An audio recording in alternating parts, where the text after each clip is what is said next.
Hi, and welcome to Bailey's Academy Online. Today we're going to master the art of milk steaming.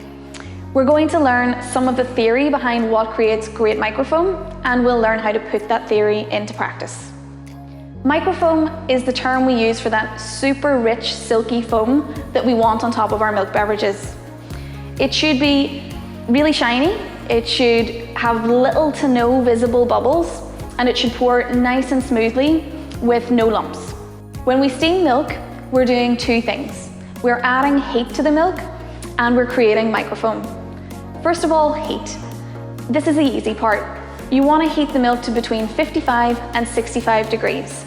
This will take a little practice, but in time you'll be able to do this just through touch alone. Next, microfoam. This is the tricky bit, and when we're creating microfoam, we want to focus on two things.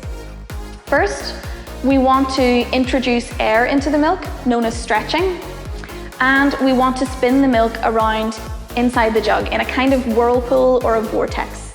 Stretching is controlled by the depth of the steam wand in the milk. We want the steam tip to be just below the surface of the milk, as this will allow controlled bursts of air into the milk.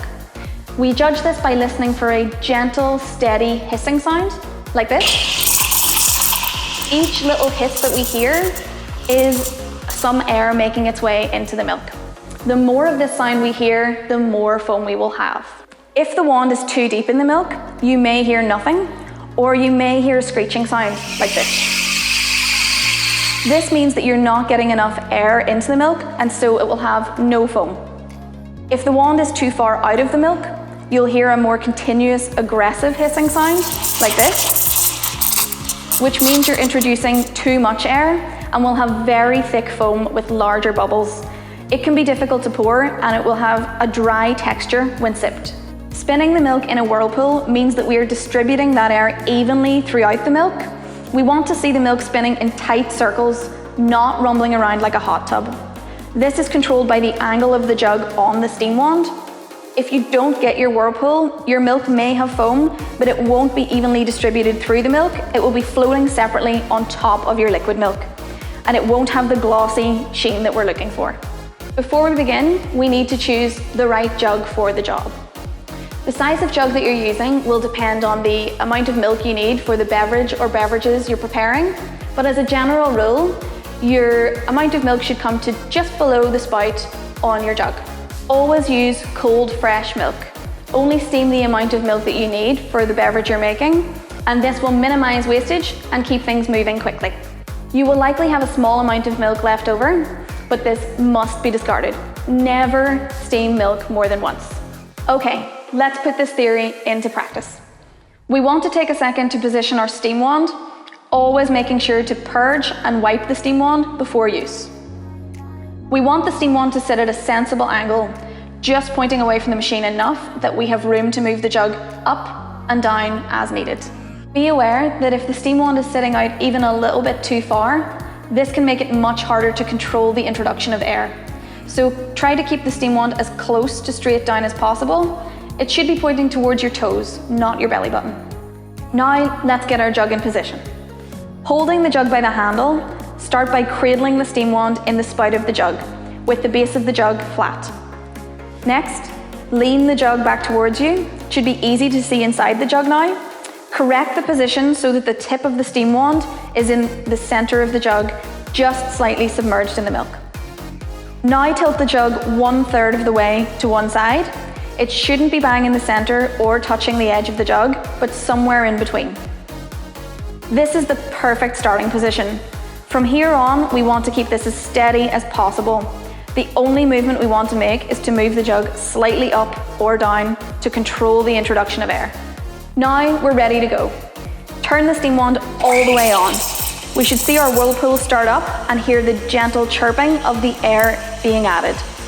We want to add the air only while the milk is still cold, and once we have enough air, we will gently move the jug higher to submerge the steam wand. Less is more here. Don't move the jug so much that you lose positioning or end up with the steam wand touching the base of the jug itself. We should now hear that the chirping has stopped. We still want our Whirlpool going steady, but we just want to keep everything in place, feeling for temperature until the milk is hot enough. For most people, this can be judged as the point at which we can only comfortably touch the jug for 1 second or so. This will take some practice, but does come quickly. Turn the steam wand off and wipe and purge the steam wand immediately. Before you think about pouring your milk, there's one last crucial step: polishing. Polishing is a finishing touch that evens out any bigger bubbles and takes the shine to the next level. Make sure to work the milk up the inside of the jug. Think of drawing tight circles on the counter with the base of the jug. This is what we're aiming for. Smooth, shiny milk that pours easily and smoothly, perfect for latte art. You can adapt this process for different beverages, adding more or less air as needed. It will take some practice to get the right amount of air for different beverages, but it won't take long to master. Every cafe varies slightly on the composition of their drinks, and that's just part of the fun. But generally speaking, a cappuccino should have the most foam. Lattes and flat whites should have significantly less. The first sip of a cappuccino should be mostly foam. If you're struggling with judging the milk temperature, particularly if your milk is too hot, you can use milk thermometers, but be aware that these need calibrated to remain reliable.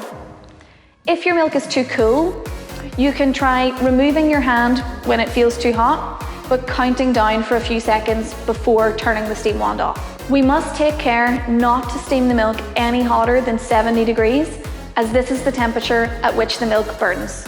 It is recognizable as it will have a slightly sweet, eggy smell and will be very thick when we come to pour. Another issue we encounter with milk temperature is requests for the milk to be extra hot.